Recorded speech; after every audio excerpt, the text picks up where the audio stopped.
Hey there and welcome to the channel Cinema Recap. Glad to have you here. Today we're going to take a look at that sci-fi film from 2013 called Snowpiercer. The world is frozen. All life has become extinct due to the crisis that is global warming. The last of humanity has boarded a train called the Snowpiercer. This train is where the last survivors now exist, continuing to live on and raise children, destined to live out their entire lives without ever leaving the confinements of the train. Spoilers ahead. Story starts in the poor quarters at the back of the train, where the people live like sardines in a dark and dirty environment, overseen by armed guards, who treat them like dogs, giving them orders. One man named Curtis continues to stand, while the others around him obey the commands and sit down. He eventually listens, but only after being threatened with a gun. His friend and second in command, Edgar, asks him in a whisper what he was doing. Curtis replies, counting. Counting. One of the guards addresses the crowd, asking if there are any violinists. While the rest of the people collect their food, which appears to be some kind of black jelly, an elderly couple approach one of the soldiers. The elderly man, Gerald, tells the soldier that he and his wife used to play the violin. After looking at both their hands, the soldier says he only wants the man, saying that only one violinist is needed, not two. Unwilling to leave his wife behind, Gerald walks away. Calls back to his wife that he'll be back, as those doors close behind him. Now Curtis and Edgar, along with everyone else, see this. Edgar wants to fight, but Curtis tells him that it's not the time, and that the right time will be soon. Curtis makes a deal with Timmy, one of the young children, for his protein block. I guess that weird black jelly is some kind of food. Can't wait to find out what it really is. Timmy agrees to the deal and hands Curtis the weird jelly, protein block. His mother Tanya asks, "Is it time?" And Curtis replies, "Soon." Shortly after this, Curtis cuts open the protein block, revealing a hidden letter inside. It's the one they've been waiting for. It's a name given to him from their informant, Nam. Curtis speaks with a man called Gilliam about a plan to break Nam out of prison, intending to use him to help him get the rest of the way out. It seems their fate depends on this one man. If he cooperates, they believe Nam can take him all the way to the front of the train in one stroke, right up to the engine. Curtis believes that if they control the engine, then they control the world, which in their case seems absolutely right. All previous revolutions have failed because they were unable to take that engine. Curtis plans on killing Wilford, the inventor and mastermind behind the train. Later on, when everyone's sleeping, presumably nighttime, it's hard to tell without windows, the guards abruptly make an entrance, claiming to be performing a medical inspection for just the children who are taken from their parents to the front of the train compartment. A healthy-looking woman in a yellow coat begins to inspect him. She chooses a child and begins to measure his height and arms. The woman approaches Tanya and finds Timmy, whom she was trying to hide. He tries to run. You're on a train. Where are you going?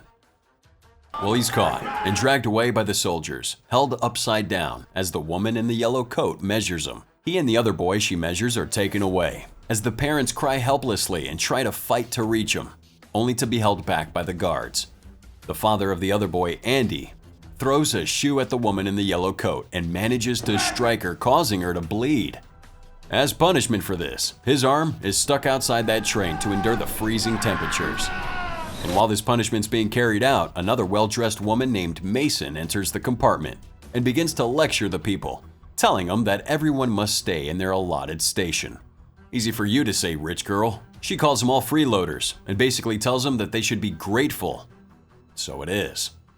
The man's arm is brought back into the train, now frozen solid, and it's broken with a giant hammer. Shortly after this, Curtis begins to set his plan into motion. He says to Gilliam that the guards don't actually have any bullets in their guns, saying that they used up the last of their bullets 4 years ago in that last revolt, and now bullets are extinct. There's a change of schedule from the guards, and they arrive earlier than expected to hand out food rations, catching the people off guard. Curtis decides that it's now or never. He rushes up to the guard, who instinctively raises his gun. The guard fires. The gun goes click. Edgar screams, "They've got no bullets!" They've got no bullets! And all hell breaks loose. The guards are attacked, and the people standing either side of the great tube they were hiding lift it forwards, using it to jam all 4 gates and stop them from closing. The crowd charges forward. one man leaping to fight the titan of a guard, killing him and taking his keys. Now in the next section of the train, the prison section, they find Nam and release him. Using a translator, they're able to speak to him, because he doesn't speak English. He agrees to help him in exchange for chronol, a drug, uncut and straight from the barrel. He's difficult about it, refuses, and outright tries to fight him. Well, they reach an agreement, however, when it's accepted that his daughter, Yona, who's imprisoned beside him, is able to come along too. She's clairvoyant and is able to tell them before her father opens the door to the next carriage that there's no one there. They find a window and experience sunlight for the first time in ages.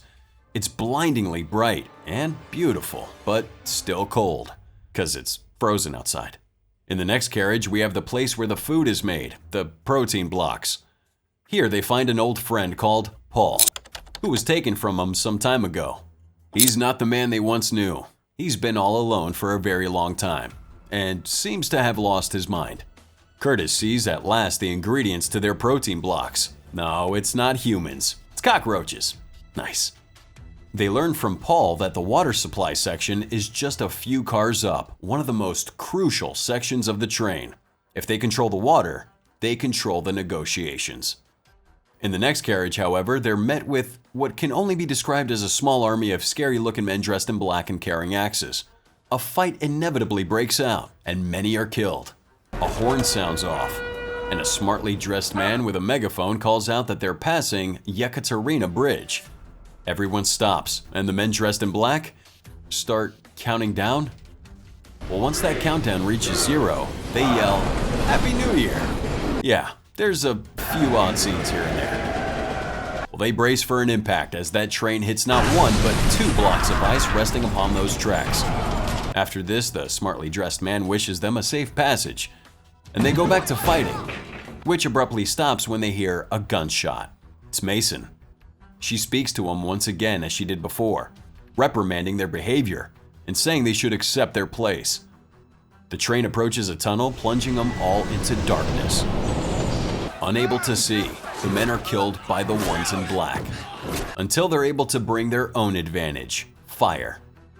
Edgar's killed in the fight, and Curtis manages to grab Mason before she manages to escape, and uses her as leverage to help stop the fighting, as the train finally comes out of the tunnel. Gilliam sees Edgar's fallen body and mourns for him, closing his eyes. They move on to the water supply section and wash away the blood. Mason's interrogated, and she tells him that she'll help him reach the front of the train so that they can kill Wilford in exchange for them not killing her. They reach the next carriage, a beautiful greenhouse, where many things are being grown. The carriage after, a beautiful aquarium with a manta ray and a lot of fish. Do any of you feel like sushi? Mason offers them sushi and tells them about the ecological system of the aquarium. They eat graciously. But Mason, instead of enjoying that sushi, is forced by Curtis to eat the protein block, which she does only with the greatest reluctance. I'm sure you've not forgotten what it's made from. They move on to the next carriage, a chiller with hanging meat. And after this, it's a classroom. Tanya searches for her son but can't find him. One of the children says they saw him passing though. They end up watching an educational video with the children that tells them more about the train and Wilford as he was growing up. And then afterwards, the children go to the window to see the Frozen Seven, who died 15 years ago after jumping off the train following a failed revolt to stop the train. The teacher emphasizes that if anyone ever leaves that train, they will freeze and die. The classroom receives New Year's eggs from Mr. Wilford, and the children enjoy them as Gerald, the violinist, plays for them.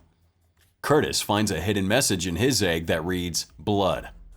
The man walking with the cart of eggs reveals a gun that he was hiding and begins to open fire on those further back in the train, while in the classroom the teacher pulls out a gun from her egg basket and begins killing without hesitation. The teacher's killed with a knife throw to the throat, and Curtis and the others are forced to watch on the TV as Gilliam is killed elsewhere on the train by a man called Franco. Curtis finally accepts leadership and picks up the gun the teacher dropped. He kills Mason. He loads a new clip and they continue moving forwards. They see more of the train, and it's beautiful and spacious, with dentists, tailors, restaurants, and salons. As that train reaches a part of the track that's a great spiral, A gunfight breaks out between Franco, now at the back of the train, and Curtis, still moving forwards. Franco begins to pursue Curtis and the others, killing even his own men indiscriminately. Tanya's shot and Curtis is knocked out. Nam kills Franco and Curtis comes to. He takes a photo of Timmy from Tanya, promising that he'll find him, and she thanks him before she dies. Curtis continues on. They pass through a club and Nam steals everyone's chronol as they go. He and his daughter Yona are completely spaced out. Curtis, however, remains focused. Curtis smokes the world's last cigarette and speaks to Nam while Yona lies passed out on the floor nearby. He talks about how difficult life is in the tail end of the train and how they ate the weak, and Curtis admits to being a cannibal. He talks about how one day a woman was killed and her baby taken for food. Gilliam gave his own arm to feed the man with the knife so that he wouldn't kill the baby. The baby was Edgar. The man with the knife was Curtis. He expresses remorse over killing Edgar's mother, then goes on to say that people in the tail section started cutting off arms and legs and offering them for food. It was like a miracle, he says.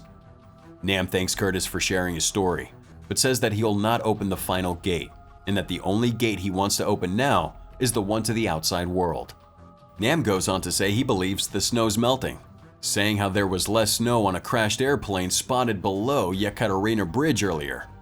Curtis blames the chronol, not taking what Nam said seriously. Nam tells Curtis that chronol is highly flammable, and that he wasn't collecting it for years for nothing. It's a bomb, and he places it on the door to the outside world. But before it can be lit, the door to the final carriage opens, and the woman in the yellow coat who took the children steps out and shoots Nam. She takes the chronol off the door, telling Curtis he's been invited to join Mr. Wilford for dinner. Well, she encourages him at gunpoint, so Curtis enters the final carriage. He finds himself now at the very front of the train and is welcomed by Mr. Wilford, who begins to talk more about everyone's position in the world. He continues to talk about how they must all strive for balance, and that the train is a closed ecosystem, like Mason did previously with the fish in the aquarium, and how they maintain the supply of sushi. The human population also must be kept in balance. He goes on to say that they don't have time for true natural selection, and that the best solution for them is to have individual units kill off other individual units. Wilford praises Curtis on his counterattack with the torch within Yekaterina Tunnel, saying it wasn't what Gillian and he had in their plan, and that the revolt was meant to stop there.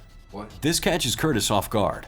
Wilford says the front and tail end of the train are supposed to work together, and that he and Gilliam were friends. Wilford makes a call to the tail end of the train, speaking to the man who delivered the eggs, or as this man puts it, Hello, Gillian's place. It's me. The last thing left to do is tally up the numbers. They're too high, and so more people are killed at the back of the train. Their cries can be heard over the phone. Your people.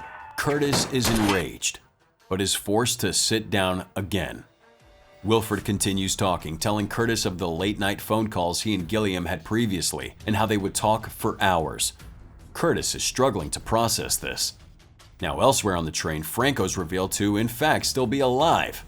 Yona also wakes, going over to her father, who's injured but alive. A crowd comes into the engine room, ready to kill Nam, who tells his daughter they need to open the gate to the outside world. He calls out instructions to her as she works with the wires to try to open that door. Back at the front of the train, Wilford shows Curtis the eternal engine and all its peace. Wilford asks Curtis when the last time he was alone was, but Curtis is unable to answer. Wilford hands Curtis a note, like the ones he had received before. He wrote it just now for him. The note says, "Train." Wilford then passes the train on to him, saying that he's old, and that's what he wanted, and what Gilliam wanted too. And now the perfect number of people are once again in their proper place on the train, which all adds up to humanity. The train is the world. Curtis is given the responsibility to lead all of humanity, or else humanity will cease to exist. The doors swing open and Curtis is able to see the chaos that is happening in the carriage behind. Nam is continuing to fight alone, surrounded by blood and death. He fights again with Franco, as Yona, having taken the chronol back, places it back on the door, the one to the outside. But Curtis has the matches.